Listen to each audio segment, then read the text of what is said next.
breakfast, dinner, tea.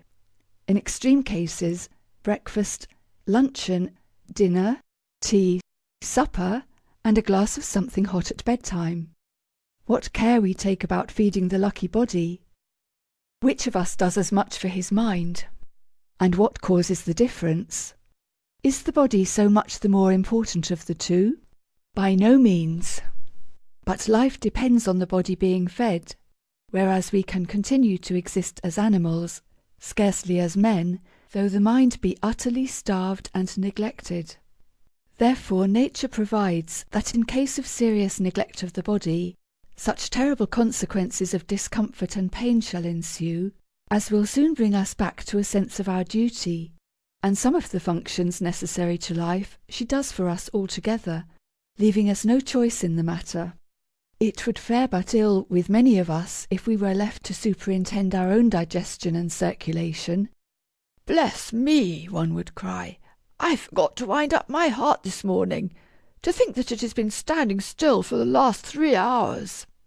"I can't walk with you this afternoon," a friend would say, "as I have no less than 11 dinners to digest.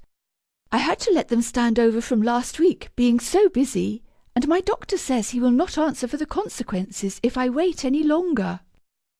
Well it is, I say, for us, that the consequences of neglecting the body can be clearly seen and felt, and it might be well for some if the mind were equally visible and tangible, if we could take it, say, to the doctor and have its pulse felt.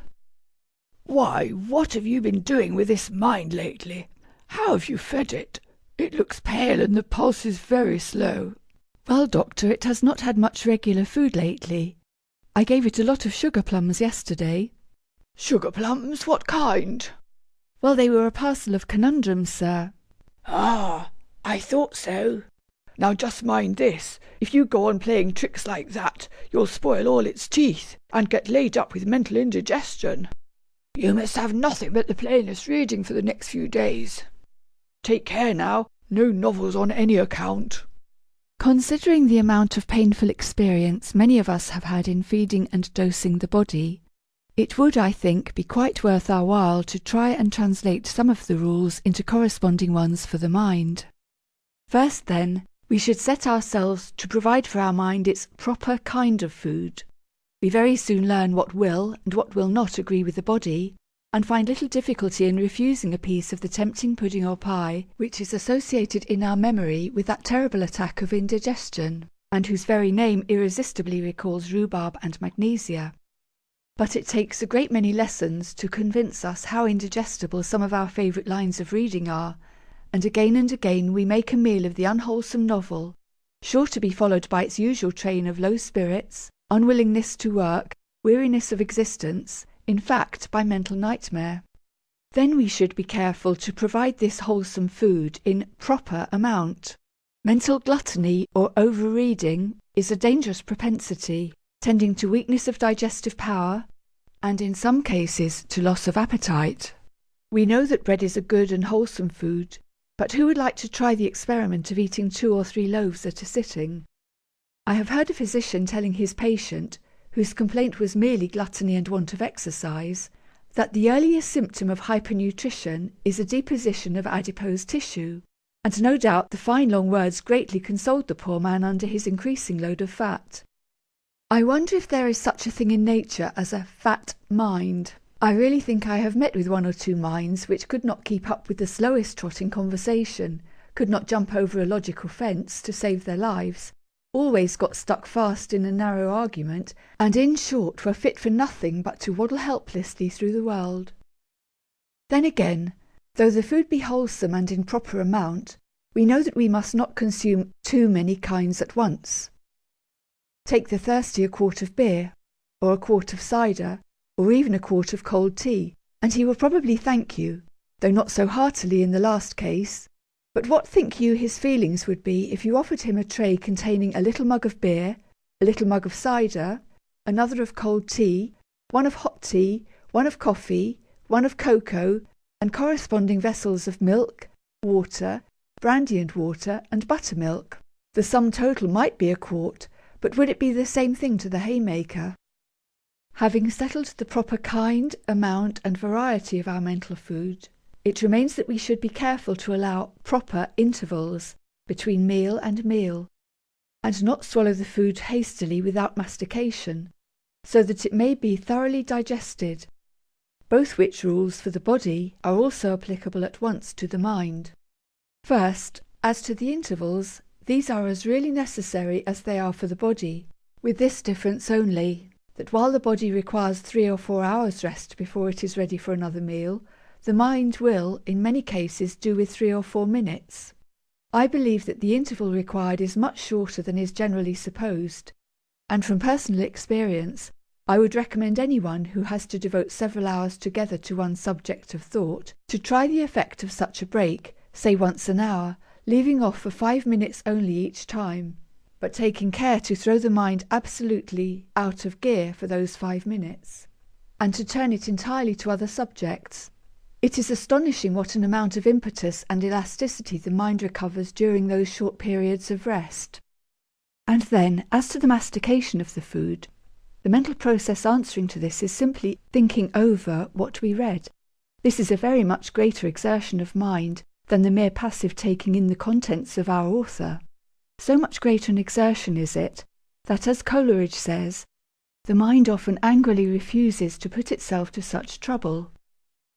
So much greater that we are far too apt to neglect it altogether, and go on pouring in fresh food on the top of the undigested masses already lying there, till the unfortunate mind is fairly swamped under the flood. But the greater the exertion, the more valuable, we may be sure, is the effect. 1 hour of steady thinking over a subject, a solitary walk is as good an opportunity for the process as any other, is worth 2 or 3 of reading only. And just consider another effect of this thorough digestion of the books we read. I mean the arranging and ticketing, so to speak, of the subjects in our minds, so that we can readily refer to them when we want them. Sam Slick tells us that he has learnt several languages in his life, but somehow couldn't keep the parcels sorted in his mind. And many a mind that hurries through book after book, without waiting to digest or arrange anything, gets into that sort of condition, and the unfortunate owner finds himself far from fit really to support the character all his friends give him. A thoroughly well-read man, just you try him in any subject now. You can't puzzle him. You turn to the thoroughly well-read man. You ask him a question, say, in English history. He is understood to have finished reading Macaulay. He smiles good-naturedly, tries to look as if he knew all about it, and proceeds to dive into his mind for the answer. Up comes a handful of very promising facts, but on examination they turn out to belong to the wrong century, and are pitched in again. A second haul brings up a fact much more like the real thing, but unfortunately along with it comes a tangle of other things, a fact in political economy, a rule in arithmetic, the ages of his brother's children, and a stanza of Gray's elegy, and among all these the fact he wants has got hopelessly twisted up and entangled. Meanwhile everyone is waiting for his reply, and as the silence is getting more and more awkward, our well-read friend has to stammer out some half-answer at last, not nearly so clear or so satisfactory as an ordinary schoolboy would have given, and all this for want of making up his knowledge into proper bundles and ticketing them. Do you know the unfortunate victim of ill-judged mental feeding when you see him? Can you doubt him? Look at him drearily wandering round a reading room, tasting dish after dish, we beg his pardon, book after book, keeping to none. First a mouthful of novel, but no, he has had nothing but that to eat for the last week, and is quite tired of the taste. Then a slice of science, but you know at once what the result of that will be. Of course, much too tough for his teeth. And so on through the whole weary round, which he tried and failed in yesterday, and will probably try and fail in tomorrow. Mr. Oliver Wendell Holmes, in his very amusing book The Professor at the Breakfast Table, gives the following rule for knowing whether a human being is young or old. The crucial experiment is this: offer a bulky bun to the suspected individual just 10 minutes before dinner. If this is easily accepted and devoured, the fact of youth is established. He tells us that a human being, if young, will eat anything at any hour of the day or night.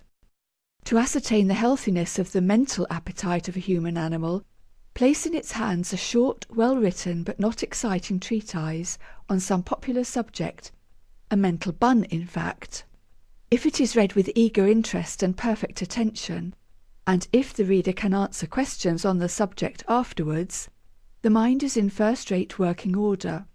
If it be politely laid down again, or perhaps lounged over for a few minutes, and then, "I can't read this stupid book.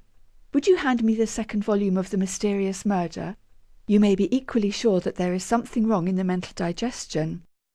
If this paper has given you any useful hints on the important subject of reading, and made you see that it is one's duty no less than one's interest, to read, mark, learn, and inwardly digest the good books that fall in your way, its purpose has been fulfilled.